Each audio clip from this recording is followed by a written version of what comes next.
இந்திய அரசியலை இன்று நாம் பார்க்கக்கூடிய விதமாக மாற்றிய மிகப்பெரிய அரசியல் பயணம் எது என்ற கேள்வி எழுந்தால் அதன் பதில் காங்கிரசின் வீழ்ச்சியும் மாநில கட்சிகளின் எழுச்சியும் என்பதுதான். சுதந்திரத்திற்கு பிறகு இந்திய அரசியல் முழுவதும் காங்கிரஸ் மையமாகவே இருந்தது. வட இந்தியா முதல் தென்னிந்தியா வரை, கிழக்கு முதல் மேற்கு வரை இந்தியாவின் பெரும்பாலான மாநிலங்களில் காங்கிரஸ் தான் ஆட்சியை கட்டுப்படுத்தியது. நாடாளுமன்றம், மாநில அரசுகள், நிர்வாக அமைப்பு, தேசிய அரசியல் மொழி அனைத்திலும் காங்கிரசின் ஆதிக்கம் மிகப்பெரியது. ஜவஹர்லால் நேரு, லால் பகதூர் சாஸ்திரி, இந்திரா காந்தி போன்ற தலைவர்கள் உருவாக்கிய அரசியல் அமைப்பு இந்தியாவில் தேசிய கட்சி என்றால் அது காங்கிரஸ் என்ற நிலையையும் உருவாக்கியது. அப்போது மாநில அளவிலான அரசியல் இருந்தாலும் அது தேசிய அரசியலை சவால் செய்யும் அளவுக்கு வளரவில்லை. ஆனால் 1967 தேர்தல் இந்திய அரசியலில் முதல் பெரிய உடைப்பை உருவாக்கியது. பல மாநிலங்களில் காங்கிரஸ் தோல்வியடைந்தது. குறிப்பாக தமிழ்நாட்டில் திராவிட இயக்கத்தின் எழுச்சி இந்திய அரசியலுக்கே புதிய சிக்னலையும் கொடுத்தது. திமுக ஆட்சிக்கு வந்தது வெறும் மாநில மாற்றம் அல்ல, அது ஒரு மாநில அடையாள அரசியல். தேசிய கட்சிகளை தோற்கடிக்க முடியும் என்பதற்கான பெரிய சான்று. அதற்கு பிறகு மெதுவாக பல மாநிலங்களில் பிராந்திய அரசியல் வளர துவங்கியது. பஞ்சாபிலே அகாலிதளம், காஷ்மீரிலே தேசிய மாநாட்டு கட்சி, ஆந்திராவிலே அதற்கு பின்பு பிற்காலத்தில் உருவான தெலுங்கு தேசம், அசாமிலே அசோம் கன பரிஷத், இவ்வாறு மாநில அடையாளத்தை மையமாக கொண்ட அரசியல் சக்திகள் உருவெடுக்க ஆரம்பித்தார்கள். 1977 தேர்தல் இந்திய அரசியலின் அடுத்த மிகப்பெரிய திருப்புமுனை. அவசர நிலை முடிந்த பிறகு இந்திரா காந்திக்கு எதிராக பல கட்சிகள் ஒன்று சேர்ந்தது. ஜனதா கட்சியையும் உருவாக்கினார்கள். இதுதான் இந்தியாவில் காங்கிரசுக்கு எதிரான கூட்டணி அரசியல் முதல் முறையாக வெற்றி பெற்ற தருணம். அந்த தேர்தலில் மக்கள் வெறும் ஒரு கட்சியை தேர்வு செய்யவில்லை, மாற்றம் என்ற எண்ணத்தை தேர்வு செய்தார்கள். ஜனதா கட்சி நீண்ட காலம் நிலைக்கவில்லை என்றாலும் ஒரு உண்மை இந்திய அரசியலில் நிரந்தரமாக மாறிவிட்டது. அதுதான் காங்கிரஸை தோற்கடிக்க முடியும் என்பது. 1980களில் மீண்டும் காங்கிரஸ் வலுவடைந்தது. இந்திரா காந்தி மற்றும் பின்பு ராஜீவ் காந்தி தலைமையில் கட்சி தேசிய அளவில் மீண்டும் பெரிய சக்தியாக வளர்ந்தது. ஆனால் அதே காலகட்டத்தில் மாநில அரசியல் அமைதியாக வலுப்பெற்று கொண்டே இருந்தது. குறிப்பாக தென்னிந்தியாவில் மாநில கட்சிகள் மிகவும் வலுவாகின.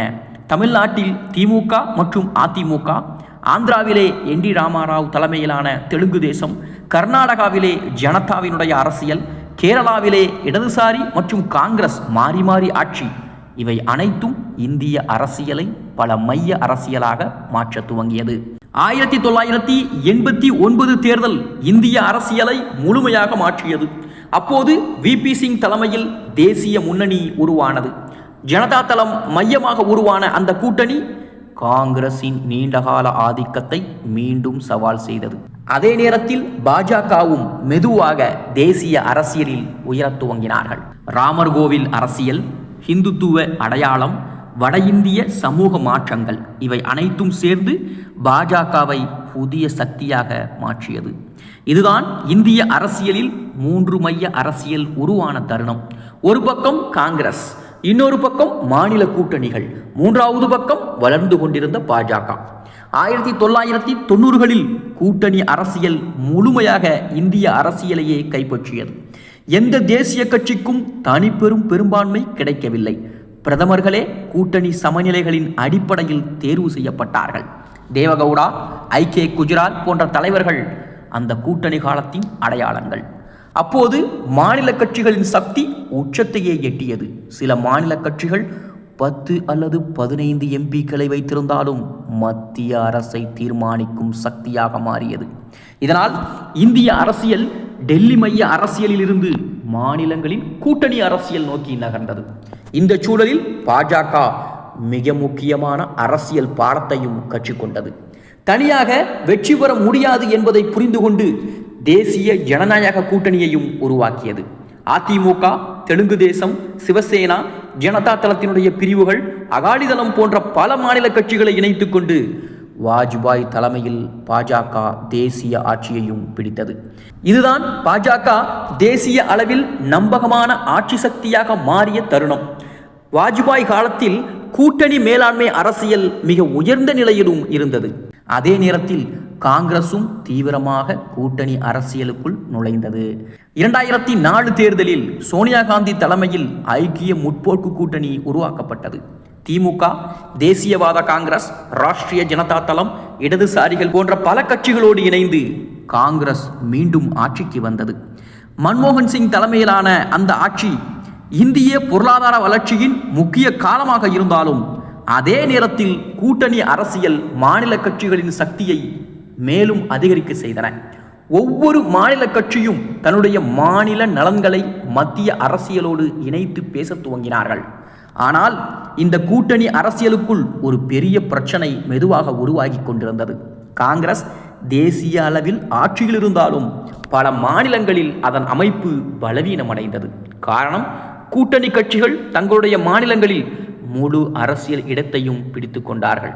தமிழ்நாட்டில் திமுக, மேற்கு வங்கத்தில் திரிணாமுல் காங்கிரஸ், மகாராஷ்டிராவில் தேசியவாத காங்கிரஸ், பீகாரிலே லல்லு மற்றும் நிதிஷினுடைய அரசியல், இவை அனைத்தும் காங்கிரசின் கள வளர்ச்சியை குறைத்தது. காங்கிரஸ் தேர்தலில் வென்றாலும் பல மாநிலங்களில் முக்கிய சக்தி என்ற நிலையை இழந்தது.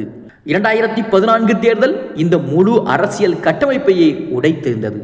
நரேந்திர மோடி தலைமையில் பாஜக முதல் முறையாக தனிப்பெரும் பெரும்பான்மையையும் பெற்றது.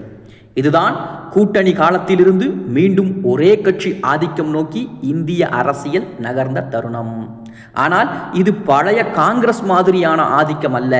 பாஜக தனது தேசியவாத அரசியல், இந்துத்துவ அடையாளம், வலுவான தலைமை, சமூக ஊடக பிரச்சாரம், களமட்ட அமைப்பு ஆகியவற்றை இணைத்து புதிய மாதிரியான தேசிய அரசியலையும் உருவாக்கியது. இதனால் மாநில கட்சிகளும் காங்கிரசும் புதிய சிக்கலுக்குள் சிக்கினார்கள். பாஜகவை தனியாக யாராலும் தோற்கடிக்க முடியாது.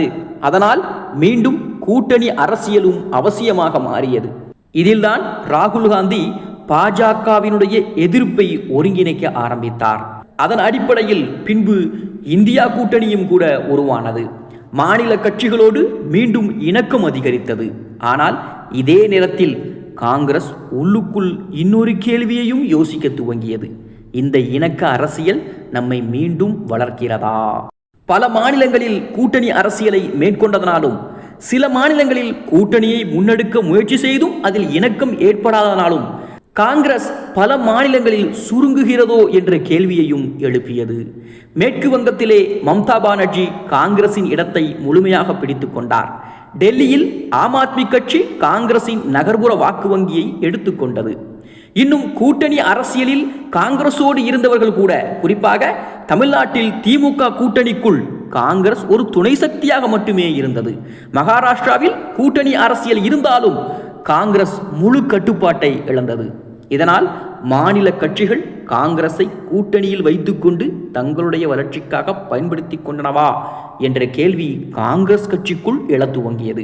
ஆனால் தற்பொழுது இந்திய அரசியல் மீண்டும் ஒரு புதிய திருப்பு முனையில் நிற்கிறது. பாஜக இன்னும் மிகப்பெரிய தேசிய சக்தி. மாநில கட்சிகள் தங்களுடைய மாநிலங்களில் வலுவாக இருக்கிறார்கள். காங்கிரஸ் மீண்டும் தேசிய அளவில் வளர முயற்சி செய்கிறது. ஆனால் இந்த வளர்ச்சி மாநில கட்சிகளோடு மோதலை உருவாக்கும். காரணம், காங்கிரஸ் மீண்டும் உயிர் பெற்றால் பல மாநிலங்களில் அது நேரடி போட்டியாளராகவும் மாறிவிடும். இதுதான் தற்பொழுது தமிழ்நாடு முதல் மேற்கு வங்கம் வரை மெதுவாக உருவாகும் புதிய அரசியல் உண்மை. வெளியில் கூட்டணி இருக்கும், ஆனால் உள்ளுக்குள் அரசியல் போட்டியும் இருக்கும். ஒரு பக்கம் பாஜக எதிர்ப்பிற்கான இணக்கம் தொடரும், இன்னொரு பக்கம் காங்கிரஸ் தனது தனிப்பட்ட வளர்ச்சியை மீண்டும் தேடும்.